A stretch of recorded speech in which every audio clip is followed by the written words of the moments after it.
And what we want to focus on today is not just kind of what has already happened, and we're very aware of how rapidly higher education has responded to the COVID crisis by shifting a lot of education online, but kind of where it goes from here.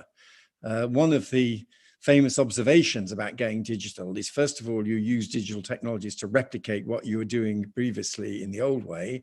And then gradually you realize that once you've got the power of digital, you can do things differently.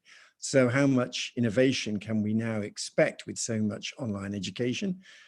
As we tackle the virus with this fantastic news on the vaccine, will we go back to the world as it was? How different will it be? And what is the role, if any, of government in promoting high quality online education?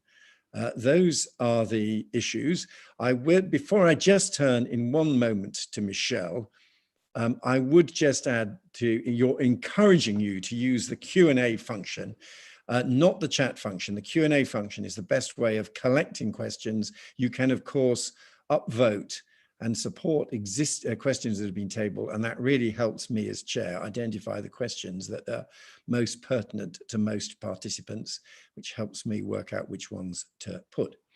So, great. I think now, without any more ado, we welcome Michelle Donnellan, Minister for Universities, to open our conference this evening. Michelle, over to you. Thank you very much, and good evening, everybody, and thank you for inviting me here to speak to you about the vital role that universities are playing in the overcoming of COVID and the utilisation of technology within that. Like everybody, I do regret that we can't be speaking in person, but this is a sign of our times and potentially very apt for the subject matter.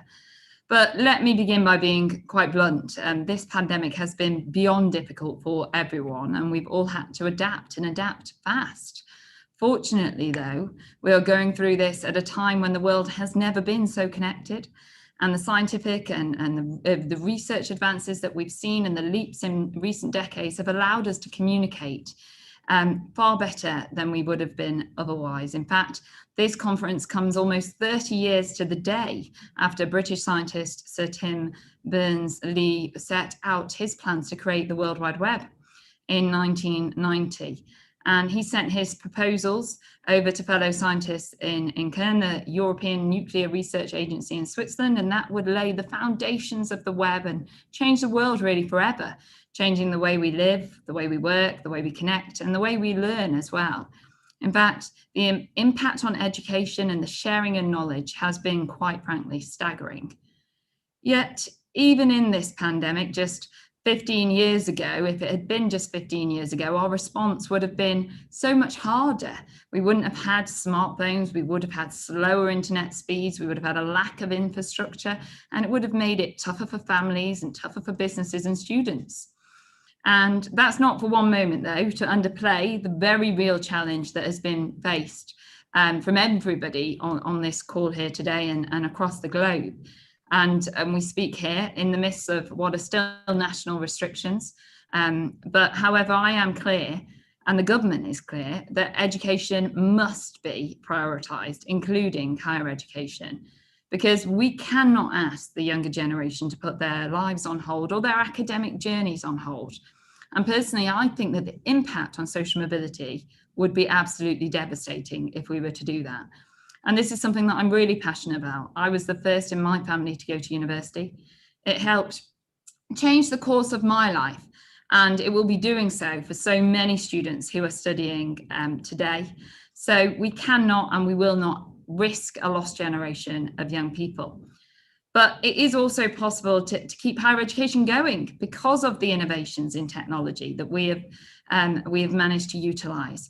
The ability to offer blended learning has been enabled because universities can be so much more flexible. They can reduce the number of people on campuses at one time to be COVID secure by utilising the technologies available.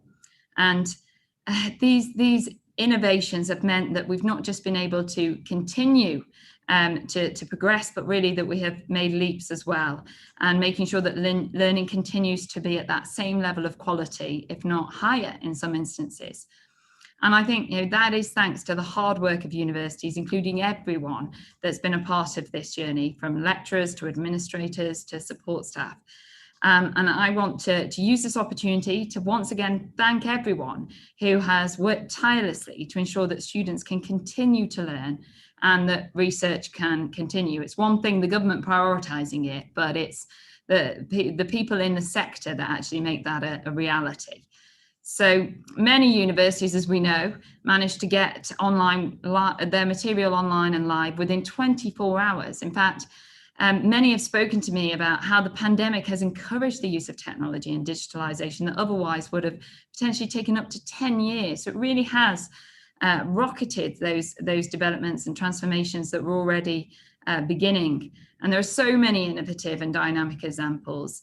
And I truly don't believe that these are going to end with the pandemic. I think that this has sparked a new era for higher education, one where universities can offer much more flexible learning and technology can enrich those courses and the accessibility of those courses for all.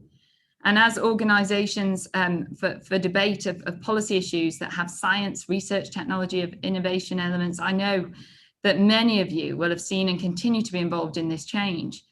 And it's always hard for me when I speak at these things to single out examples in a speech, as I've seen so many. But I did want to quickly highlight a couple. So I recently visited Imperial College London, and I saw how their blended offer was putting in place an in postgraduate study in a business class that I attended, which was catering for both students there virtually and students that were self-isolating, students that were still overseas. And they were all interacting at the same time with the lecturers' questions and with one another. And this kind of resilience and innovation that you've been showing is benefiting students right now. And I believe it will lead to changes in the delivery and accessibility of higher education forever.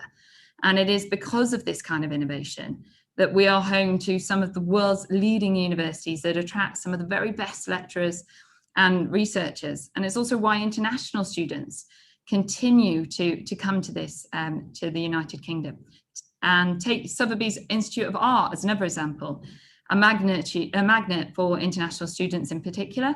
And many of them haven't managed to travel as of yet, but the technology that they've been utilising has meant that there hasn't been a gap in provision at all, despite those huge numbers. And that's also something that's true across the board.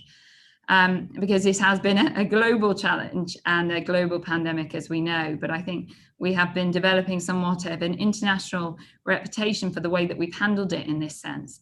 And my message here today is very simple. It's a massive thank you for the lengths that you've taken to put students first. And I want you to continue to do this and for us to support you in that mission.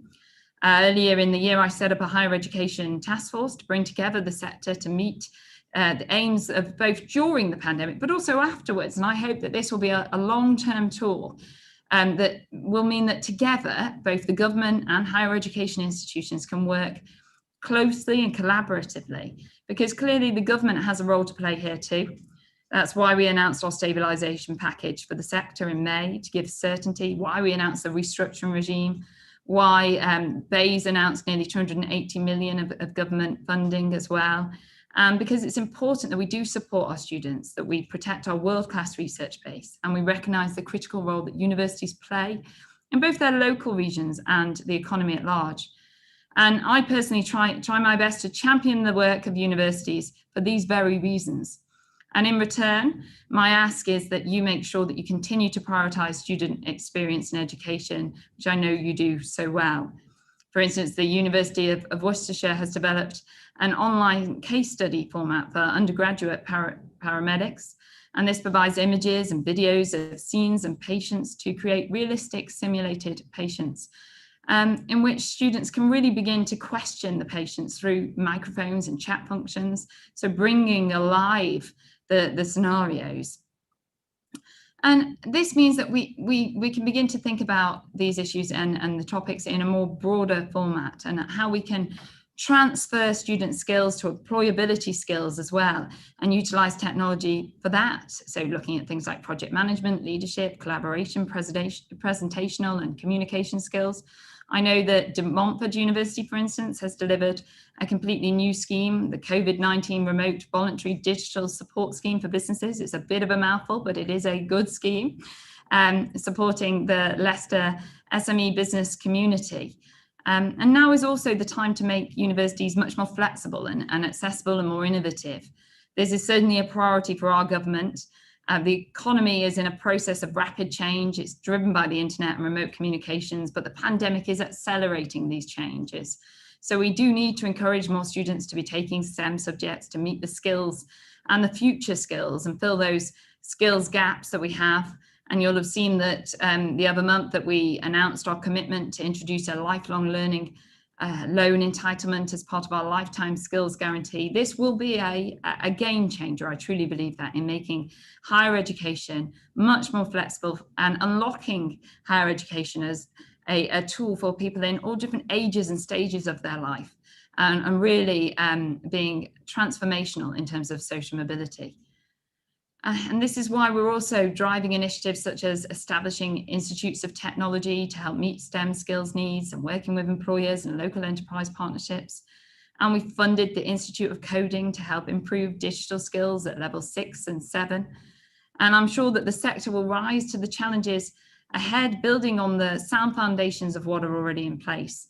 It's also important to note before I finish, and I'm sure I'm over time, so I will hurry, but that we have also commissioned with the chair of the Office for Students, Michael Barber, a review of how digital technology has been utilised to deliver remote teaching and learning across the sector since the start of the pandemic. And I think the findings from this will be especially important when we look at what some of the challenges are, particularly around things like digital poverty and making sure that we can really utilise technology to the true extent of the tools available.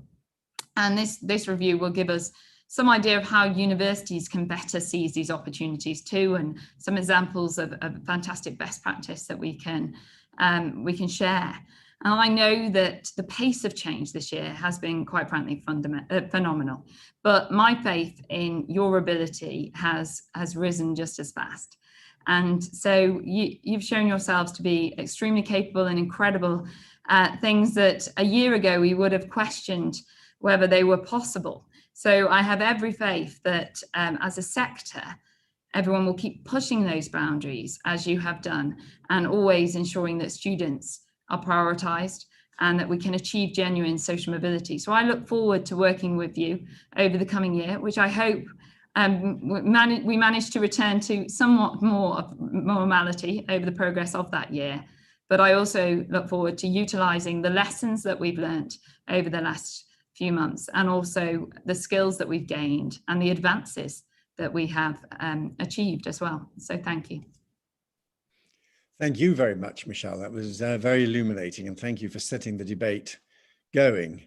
I forgot to give you the hashtag, which for people who wish to tweet, it's FST Online Teach. We're now going to hear from Paul Feldman, who has a background in technology advice and research, and of course has been the chief executive of JISC since 2015, absolutely the sharp end of the digital revolution. Paul, over to you. Thanks, David. Hopefully you can all see my screen. Somebody let me know if it's not working. So just for those of you that don't know who we are, we're the UK's digital body for tertiary education and research, and that piece in green at the bottom. Our vision is to make the UK the world leader in the use of technology in this space, and arguably we are thereabouts already. And I need to work out which button to press to move on. There we go. I mean, just well, we're funded by all the 4 UK governments to do this, and we provide a wide range of services. One of which is thought leadership in the use of technology in education. And as part of this, when COVID hit, we did a couple of collaborative exercises with the sector. Very broadly, we were trying to get as much of the sector together to try and look at how do we learn from these lessons? So very much building on what the Minister has been saying. We did a similar exercise in further education as well with the AOC that came up with very similar responses. I'd say the digital poverty is more exacerbated in further education, but still very real. What I'm going to do now is to take you a really sort of canter through what we found, and I would point you at these reports for you and your teams to delve into. In terms of the scope, we very much looked at how do we help the sector deal with the current year, and then very much sort of helping the sector think about that build back better. I think universally we were hearing senior leaders say they wanted to build on this, and as the Minister has pointed out, so we've looked at how do we advise the sector to really make sure that the next year is the first of the transition, as it were. We also thought it was important to frame it within a strategic context. So there was work already going on for a vision for 2030. So we've brought that in, so there was a coherent program. And then beyond of that, 2 or 3 years ago, we set out our Education 4 vision, which is the longer term future of the impact of the 4th Industrial Revolution on the way that we teach and that transformation. So put all that together and we have a coherent picture in which to set the strategy for our institutions. Don't expect you to read all this. I'll very quickly go through this. So these are some of the messages that were coming out through the over 1,000 people that we talked to amongst the sector, and the many webinars that we ran to get the seed corn for the recommendations. And the clear messages from students, from lecturers and senior leaders was, actually, there's something good in this online that we want to build on, and quite a difference between what was done in an emergency way in March and what we're now seeing happening in institutions in the current academic year. There certainly were key messages coming out on digital poverty from across the piece, from students, from leaders and lecturers. But as I say, still a real view that online has real value, and we need to work out how to use it. Certainly some view that the technology in some spaces wasn't quite there in the way we want it to be, but not surprising given the very fast pace. And the last one is one that we really there's still real challenges on how the practical subjects and the creative arts really make use of online to create the transformation that we're seeing in other teaching. And we're still doing work here in that space. But just to delve in very slightly on this, so and there's all these results are on our website. Certainly clear view from lecturers that they can see the value, particularly in the pandemic, but going forward in how online can make a difference in the way that they teach, in terms of the advantages. And the concerns, not surprisingly, are ones about interactivity and how disadvantaged students really take part in learning in this way. I think this is really fascinating and a real testament to the work that's gone on in the sector. Pre-pandemic, almost 49% of our lecturers felt confident in this space. By the start of the year, 75% of our lecturers felt confident, partly through experience and partly through the work that the sector did to train them up and give them the better tools to do all this. So I think that's a great testament to the hard work that went on in the summer. In terms of learners, you can read this to say that students see online as great because they can finally achieve their dream of sitting in their beds and getting their teaching, and certainly there's a lot of that going on there. But in terms of the things they were most worried about and felt most the online wasn't quite dealing with, again, not surprising. It's just that lack of interactivity, and the isolation one is one we need to keep a very close eye on. Now, how much of these results are because of COVID and the restrictions on being able to meet, combined with online teaching, and how much is a real factor of online, we don't know, but it is one we'll come back to post-COVID and really try and learn from. But certainly using technology to create interactivity for the generation of students we currently have is certainly a soluble problem. I wasn't going to play it now because it's a few minutes long, but we have a great clip from a Woman's Hour program in February of this year, so pre-COVID, of 2 young women talking about friendship and how they will actually just open up FaceTime of an evening and have it open And for them, that's meeting. And they'll go about their business, cooking, studying, whatever else it is, talking to each other very occasionally. But for them, that's meeting, and that's interactivity. And I think it's really getting ourselves in the head of our young people to understand how we can use technology to address these issues. But ultimately, none of us are saying that face-to-face is dead. It's how we use the technology to enhance the campus experience. A whole set of challenges in terms of how we prepare for 21, 22. Very clear view from all of our leaders that they do want to take advantage and build back better. And these are the challenges and the things we need to look at in terms of helping our universities really grab this and make it work for the coming year. And this is where our recommendations, where there's a summary of the recommendations that are in the report. And the clear number one is to do this in a strategic way for a top-down view on how digital is going to change every institution's view on the way that it teaches. And it has to be every institution's view. It's not a sector view. So every institution needs to develop its own strategy and way of digitally transforming to change the way that it teaches and learns for the coming for the next year. I think there's a challenge for the sector in how we get together and collaborate to create materials to help this. I mean, certainly a JISC view is that we don't want to see 150 different ways of explaining the same thing, because this is expensive to do, online teaching. In some sectors, online looks to be cheaper. It's not in teaching. The metric that was used in FE is it takes 10 hours of lecturers' time to create 1 hour of teaching. As we look to the new technologies, we will see an awful lot more than that. Things like virtual reality is a really expensive thing to start with. And actually, we'd like to see the sector working together on that. We also believe it's not right to just take face-to-face and automate it, as it were. And we think universities need to sit back and look at their curriculum and design them for the future and use students to help do that. And the last point is all of us need to get together and look at how we fight the digital poverty and data poverty issues.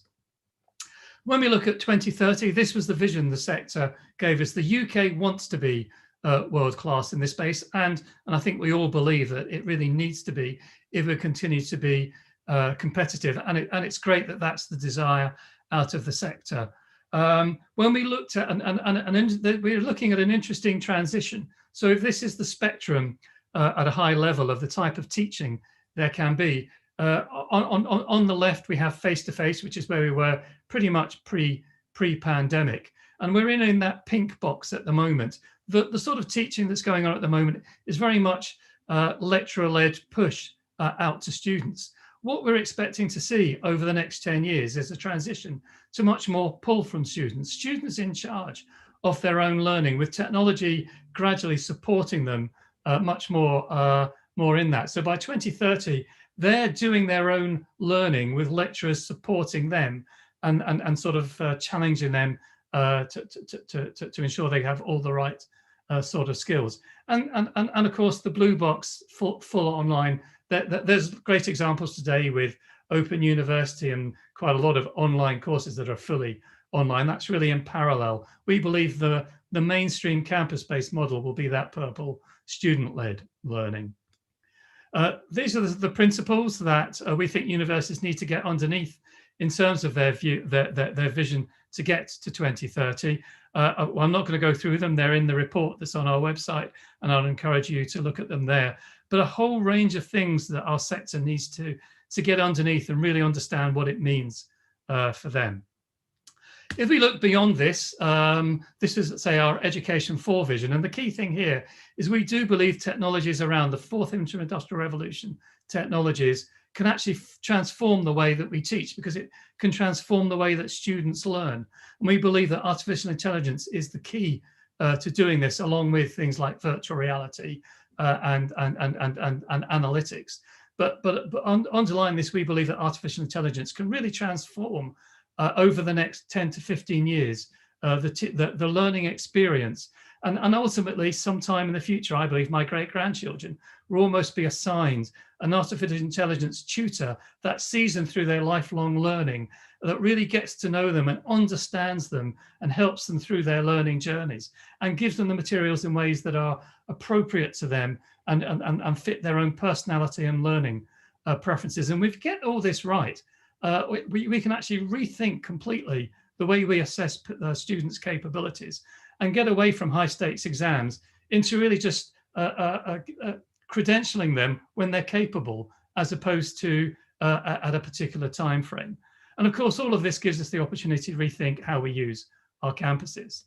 The other piece we always come back to as well when we talk about the future is to remind people that the world of work is changing. The world of people's careers are changing dramatically over coming years, and universities need to rethink not just the way they teach, but what they teach.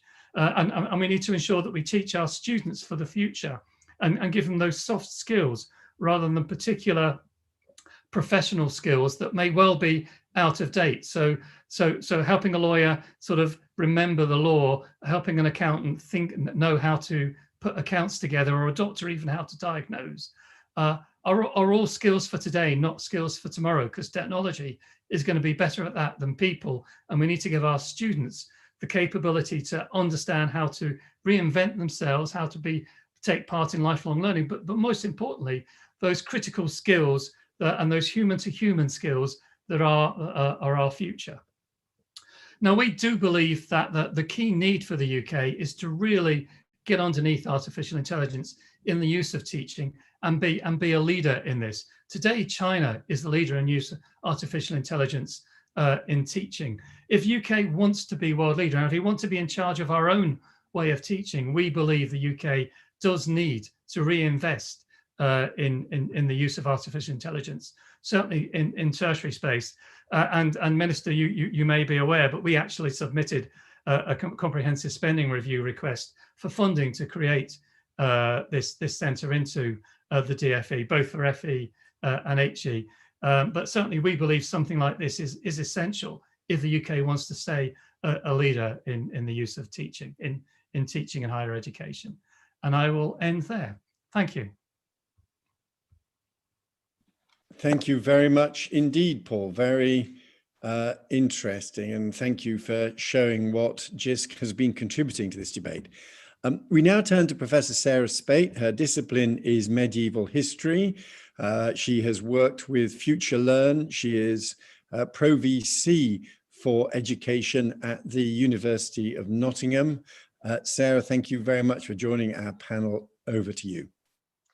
Thank you very much. And I must say that it's really encouraging to see that we've had obviously the minister, we've had the leader of a kind of sector-wide body, and now we've got a leader from an individual institution. And there's an awful lot of commonality in what we're saying, which speaks to the potential strengths of our collaborations over the next few years. So anyway, thank you very much indeed for the invitation to speak this evening. Sometimes I'm known in my institution at the moment as PVC Pandemic. So I guess what I'm going to do is just kind of give you a kind of a Nottingham flavour of many of the things that my panel colleagues have been saying. But I want to start actually with just a slight challenge back on the title of the event, because there's been two versions circulating out there. So we've got online teaching in higher education. There's also been online and blended teaching out there in higher education. And actually the minister also talked about remote learning, which is a word that's been commonly used this year, but it's a slightly odd one, isn't it? Because it just sounds so unfriendly. So I think there's still a bit of confusion amongst us all about exactly what are we trying to do. And actually, I can also remember back in the summer that Advance HE published, I think it was a 13-page report on our lexicon for digitally enabled teaching and learning. So there's a level of confusion that we're generating, I think, in ourselves, in our students, and we'll also be confusing some of our parents and creating a bit of a distraction from the real job that obviously that we're trying to do to ensure that students can meet their learning outcomes. And I would say that obviously the media pick up on that confusion. And so we end up with this bit of political polarization between face-to-face and in-person teaching and the online. And somehow online gets positioned as the second class, the easy and the cheap. So the kind of first point I really wanted to make was that we absolutely need to be clear what we're talking about and make sure that our debate and our discussion are in the right space as well as in the right place. So what I want to talk about is kind of blended learning. And for me, that's about a purposeful pedagogy. So clearly pedagogy that's fit for purpose, a pedagogy that makes choices and is designed to support student learning. And of course, that means designing in well-being, mental health and motivation, all those essential ingredients for learning as well as for life. So blended learning has a really strong focus upon design. Paul was talking about that, task differentiated practice, personalization, engagement, complementarity. But most importantly, it's not hierarchical. It's not judging one practice, technology or tool to be better than another. It's defining the right tools for the task. And of course, the tasks are the knowledge acquisition, the inquiry and the research, the discussion, the collaboration, the practice and the production, kind of adapted for the phase of the student journey, first year, third year, postgraduate, and of course for the discipline. My second point is to just say that obviously learning and change are the DNA of universities. That is what we are all about. So in no sense are we dinosaurs clinging to the sage on the stage model of transmission. We've been using virtual learning environments since the 1990s, yes, principally for the management of our teaching, but increasingly to support the delivery of teaching. And it's back in the 1990s that the concept of blended learning actually emerged. And so the technologies that we use, yes, they change over time. We adapt them, we develop them in context and in partnership. And many of our digital tools have emerged as responses to the massification of higher education in the 1990s. So they were a response to scale. Now, one of the reasons, again, as Lord Willett said, that I was invited to this event is because of my earlier work with MOOCs and with FutureLearn. So just dipping back into those for a moment, the MOOC movement, the massive open online courses, begins in 2008 in North America. They were heralded as a great disruptor, weren't they? Some of you'll remember the headlines, the potential end of the university as we know it, the great redundancy of university lecturers. The disruption wasn't in the market. Instead, they caused a ripple in our pedagogies, and we took that learning into our mainstream. We started flipping more, we started scaffolding more, we developed our skills as facilitators of learning. And the MOOCs taught us the power of video, although principally of audio rather than video. And they taught us about the importance of online socialization, the difference between comment and discussion in a virtual forum.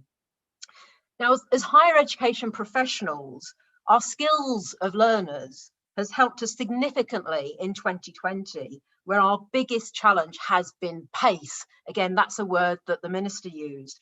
And it continues to be difficult to find the time to reflect on our learning. So we're always on a journey, we don't stand still, but this year we've been sprinting rather than jogging. And just to take that metaphor a bit further, of course, if you're sprinting, it's really difficult to look backwards. If you're jogging, you can have a conversation as you go. You can plan, you can do, you can check, and you can act, and then you can start the cycle all over again. In 2020, pace has also been really challenging for our students.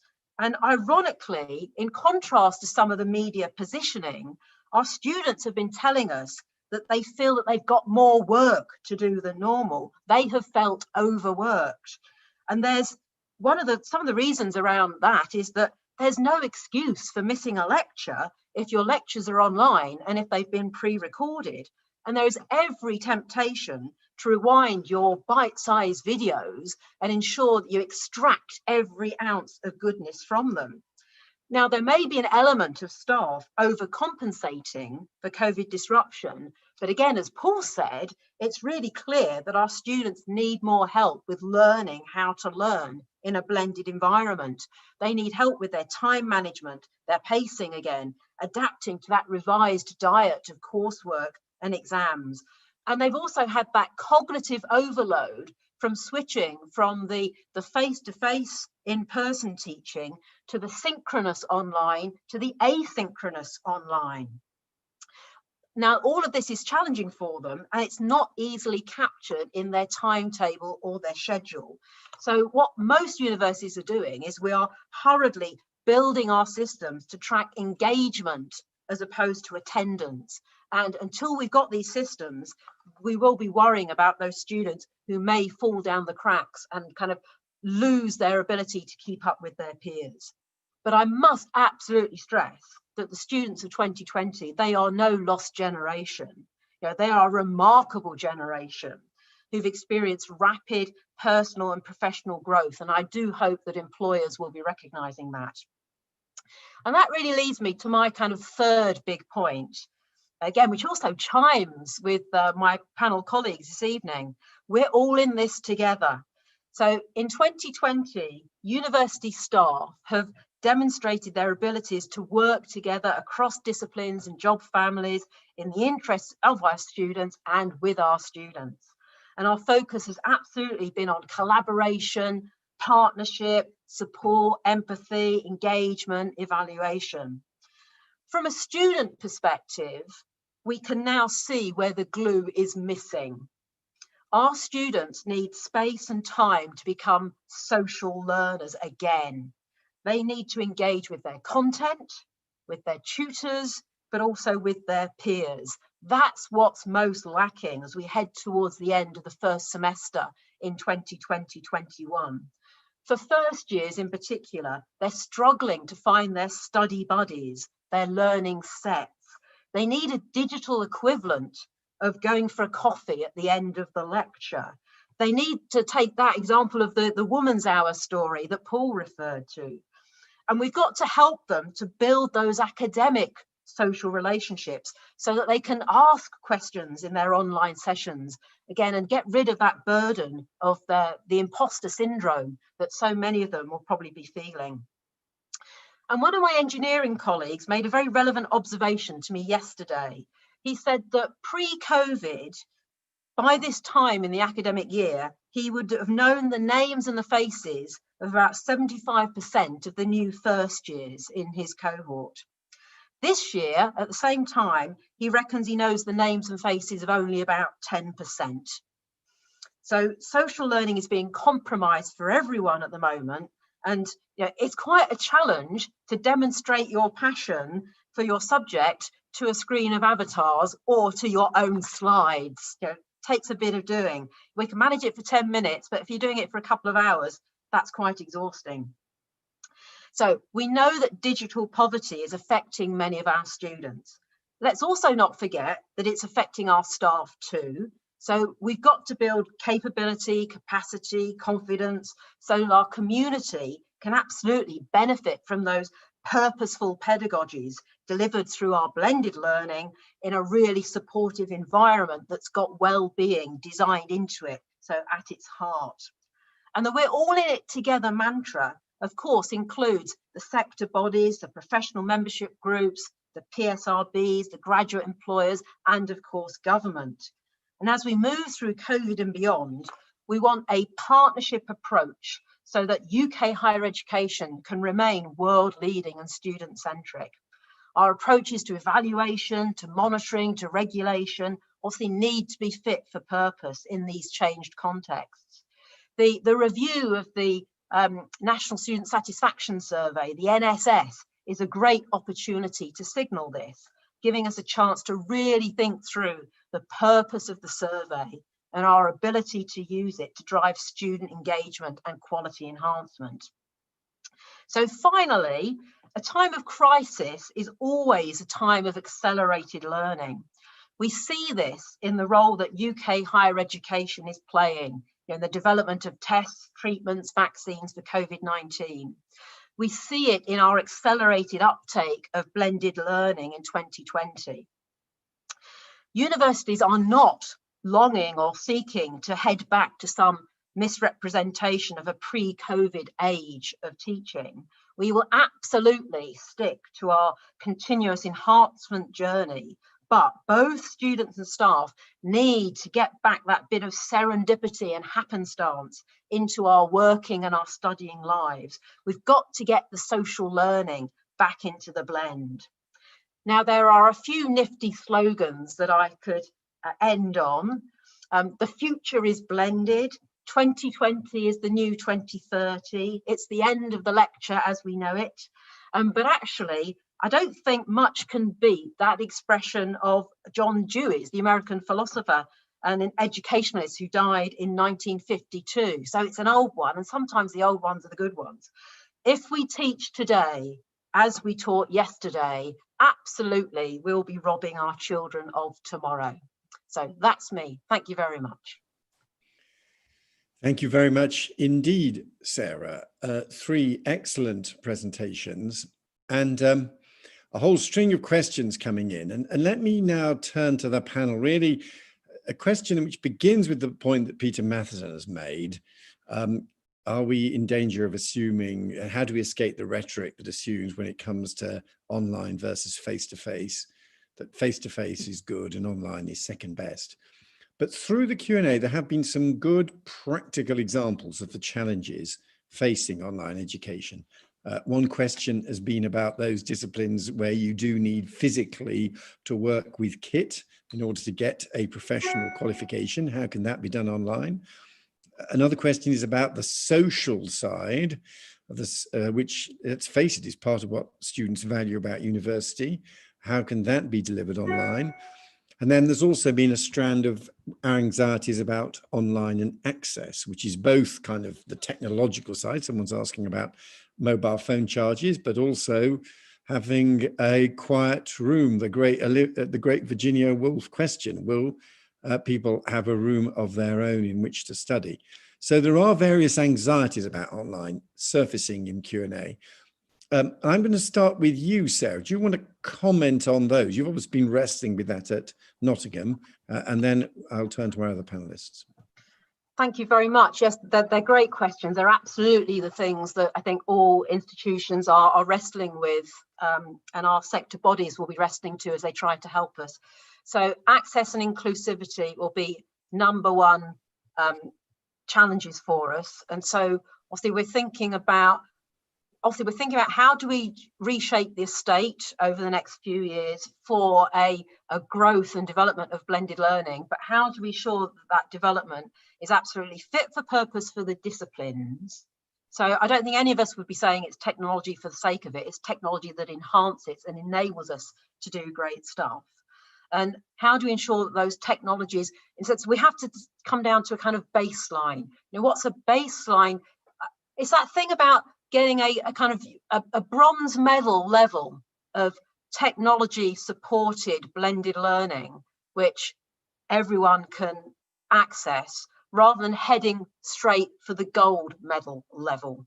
I think that's how I would conceptualize it.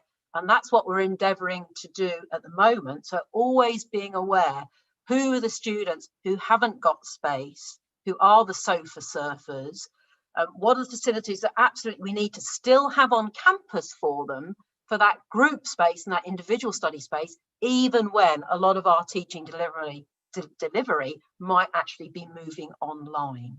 So there's a bit of a partial answer for you, David. Thanks, Sarah.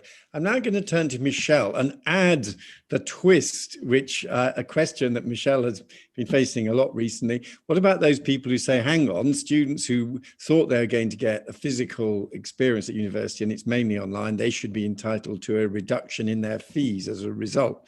What's your assessment, Michelle, of some of these anxieties about online and whether it should be reflected in fee levels? Yes, so that is a question that I am regularly faced with. So I think the important thing isn't the medium for which learning occurs, but the quality that is delivered. And just because something is online doesn't mean it has to be in theory. And we've been very clear working with the OFS that the quality has to be maintained, actual quantity of learning maintained, and the accessibility is crucial too. And the CMA were clear earlier on in the year that universities needed to be as upfront as they could be in terms of what students would expect, obviously within the ramifications of potential national restrictions, etc., and having an impact on universities. So most universities, if not all, were very upfront about the fact that it would be a blended offer. The proportions of that blend have changed as we've been along this journey. But I think I do reiterate that the most important thing here is the quality of education that young people are getting, and should they feel that that isn't there is a process in place. But going back to your point a moment ago around and then it was in the chat around students not potentially having adequate space and linking that with digital poverty, I actually decouple that from the digital talk, and I would refer to that more as study poverty in general, because if you don't have the adequate space and the right setup in your home environment, whether you're utilizing technology or not, you're not going to be able to potentially reach your true potential in your learning. So I think that can come into play in either environment. Thank you very much. Yes, and a very important point that you just made. Paul, any observations on ensuring the quality of the digital online teaching? Yeah, no, absolutely. And just if I can come back on some of the other points, I mean, the key thing we're talking about is the use of technology to change the way lectures happen. What we're not saying is the end of the campus experience. And I think that's the key point. It's just a different way of teaching within that space. And so the whole quality piece is around how good are our lecturers at using the technology to actually get their points across, and how good are we at supporting them with the tools, with the content, with the advice at how to do that. And then building on Sarah's point and a few of the issues as well, the campus experience is all about that social interaction and students working with each other and lecturers working with students, ideally face-to-face. And come the new year, hopefully we'll all be back on campuses and this will be a true blended model. And we'll be back to lecturers really being able to work with students to ensure that they're really understanding the content. So, and we're in an emergency, we're in a pandemic. This isn't the norm. Hopefully the norm come next September is one much more of a true blend. Right. Thank you. Let's follow up then on that point by saying, I'm going to invite all three of our panelists to speculate about where we will be in 5 or 10 years. One or two of the questions are asking about 2030. So we're hearing that we're going to be moving back towards more blended learning, but how radical might the changes be over the next decade? One argument has been, of course, that by and large, the digital revolution drives disintermediation. The retail shop around the corner disappears and you go to Amazon. Well, will people who've done an online course decide they don't need a university degree stamp on it? It can be invigilated and moderated and assessed and stuck on your LinkedIn profile. And is the university disintermediated is one question that's been raised. And I would like to add a personal question to the list as well, which is, I think there's a striking contrast between the way in which the health debate on privacy and data is so advanced and the education debate about privacy and data is so limited. Do we think there is a point when, are we confident we've got the right ethical framework for universities who could potentially know an awful lot about their students via their online activities, even just their educational ones? So are we in danger of a care.data revolt at some point? So some speculation about the future. Paul, why don't you comment first and then I'll go to Michelle. If I start with the ethical question, I mean, it is a key question. We, together with the National Union of Students, we created a code of ethics for use of data in teaching a couple of years ago. It's available from them. It's on our website. It's been signed up to by the sector. I think as technology changes the things even further, we do need to revisit that. And there's work happening on ethics of use of artificial intelligence in teaching as well. So a lot to do to really answer that question, and it's a moving feast, but it's certainly one that we are tackling as a sector. But coming back to what is that vision? I mean, just to be clear, the GISC vision is very much one of campuses will be with us forever. As Peter Matheson mentions right at the beginning of the questions, kids don't go to university just to learn, just to get a degree. They learn to grow up. They learn to meet new friends. They learn to start their life away from home, and that experience we believe is critical. And needs to continue, whatever the pedagogical model is. The thing that we're focused on is we believe technology can increasingly take the drudgery away from teaching. So I used to be a lecturer many years ago when I did my PhD, and fortunately I had to give a course once. I would have got very bored giving that same course year after year. Now the technology can take that drudgery away. And lecturers can spend their time challenging the critical thinking of our students, giving them the soft skills. That's what we think the model will be in the future. So just a shift. Technology doing what it's great at doing is taking the mundane out, and people doing what they're great at doing, which is managing the human condition. So it's a different model, but it might not look that different to today, which we think would be a success. Right, thank you. Now, and Michelle, and to what extent is there a role for government here in pushing innovation in online education and trying to enrich digital education and presumably also monitor its quality as we move into this brave new world? Yeah, so obviously things are very different at the moment, and universities have been pushed into this quite quickly to react and adapt to the pandemic and the situation that we all find ourselves in. But in terms of looking ahead to the decades that lie before us, I do think that this will, to quote Sarah, enhance the learning experience that students have, and it won't replace it. I think we're all in agreement that we're not looking at a model where campuses are dead or where the student experience isn't there, and that's something that has been greatly restricted over the last term because of the COVID regulations, and it's something that we all want to get back to. They do develop some of those softer skills and life enhancing experiences at university and networks that they will take forward for the rest of their lives. And friendships, etc.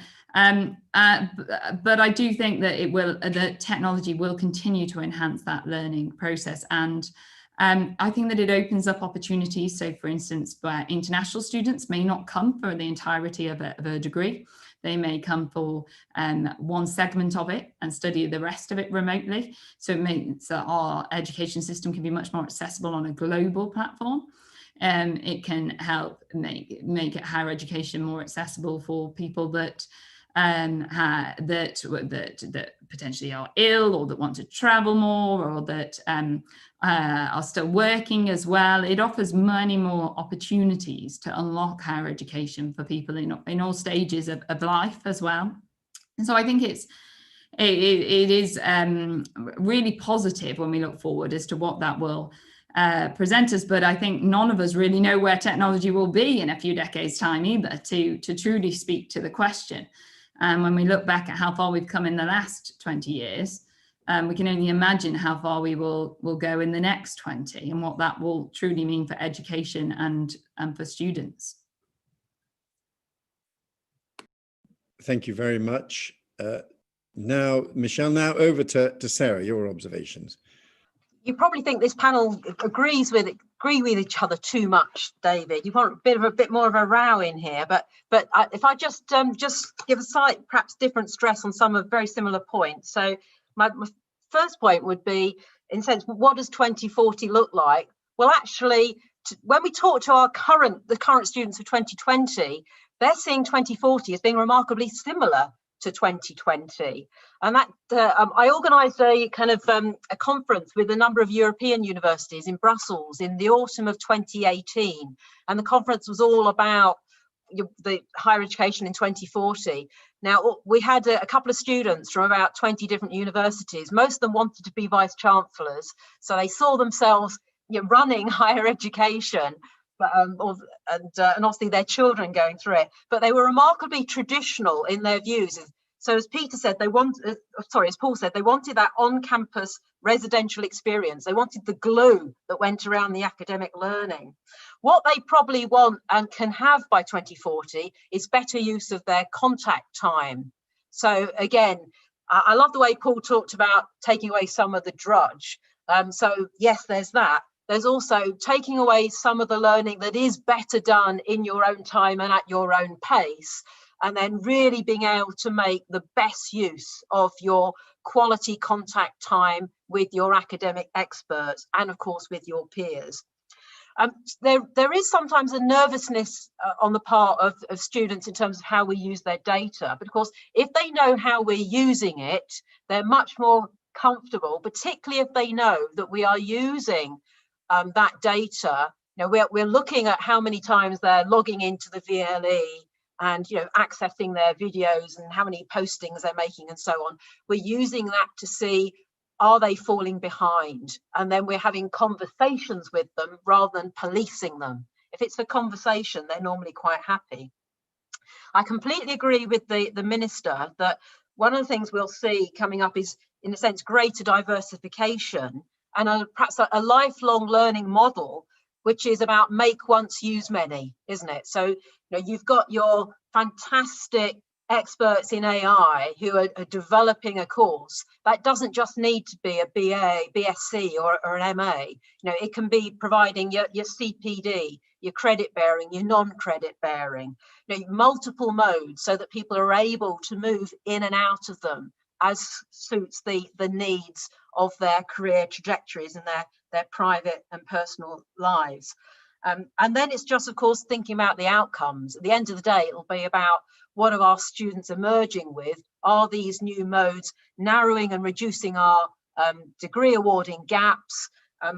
Can we see that we've increased diversification, and therefore are we putting out a kind of an even more better equipped set of graduates into an employment market that will be rapidly changing? Thank you very much, Sarah. Now we're going to try to end at 7. So I'm just going to very briefly ask people for a final observation on where they think this is going and what more is needed. There are some powerful forces at work. I'm going to start with you, Paul, then Sarah, and I will give the last word to the Minister. And have to be brief, I'm afraid. I do think something fundamental shifted in March for the good. I do think we need to nurture it and really pay attention to students' needs. But I think we're going into a great place where the UK can be this world leader, and I think this is a sector that can actually manage that when done wisely and carefully. And I think it's going to be a great place for our students of the future. Very good. Sarah, a final observation? We've demonstrated what we can do in a remarkably short space of time. If we can give ourselves a bit more time and a bit of more reflection, my God, it can be even better. Fantastic. And Michelle, and to what extent you as the Minister think this is a change you can drive, you need to strengthen quality monitoring, your observations about where we're going? Yes, so where the sector have risen to the challenge extraordinarily quickly in some of the most difficult times that we have experienced, especially in modern times. And so I have every faith that the sector can continue to build on that really good foundation that has been laid. And it is about cementing that now and seeing what exactly worked best, what didn't work best, what supports students, and then utilising technology as it continues to develop. I think we've all spoken about this being the beginning rather than the end of this journey. Well, thank you very much indeed. Thank you to all of our panelists. Thank you for your enthusiasm for this and for embracing the future. Particular thanks to the Minister. It was very good of Michelle to spare the time to join us. And as an example of what's possible digitally, while we've been in our conference, I've also been voting in the House of Lords with the government on the internal market bill. And if someone had told me at the beginning of the year I could be voting online in the Lords, I would not have believed them. So there's been lots of innovation and most of it a good thing. I'm sorry that there was one technical glitch. Technologies don't always work perfectly. I think the upvoting that I was hoping for didn't work this evening. I'm sorry, we'll sort that out before next time. Thank you to all of our panelists, particularly the Minister, and thank you to all our participants.